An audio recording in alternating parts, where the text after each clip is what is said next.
Now for the ischemic compression technique, which is the more common, the more oft used, the one that we're more acquainted with, we can use our elbow or our thumbs being reinforced, our knuckles, or again the knobbel, the pointy end of the knobbel, which is quite nice.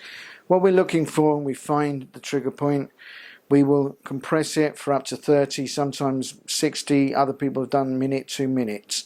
I usually find after about 60 seconds the patient is, oh yeah, that's the spot when I start pressing on it. So that's the point. Oh yeah, how did you find that? Oh, you know where you're putting your finger. That is exactly where it's aching. That's the pain I've got. Then as I'm pushing, sometimes I'll just release off a little bit and then I'll go back in again. And overall I may be pushing for 30 seconds to a minute, and I'll kind of feel that melting away. Now in the quadratus lumborum we've got a couple of trigger points, so maybe I will address the one that's more sensitive at first and then move on to the lower ones, vice versa. It just depends on the patient. As I said, and afterwards I'll put a bit of heat, introduce some heating to the area, and then maybe even do the sort of neural dynamic glides again.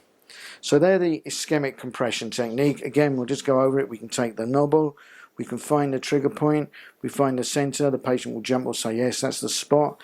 I will apply the pressure and hold it there 20, 30 seconds, 40 seconds depending, gradually expecting to feel the sort of trigger point to kind of melt away, which it does, and then I'll relax off, just retest, and the patient will tell me how they're feeling, and if I need to, I will do it again.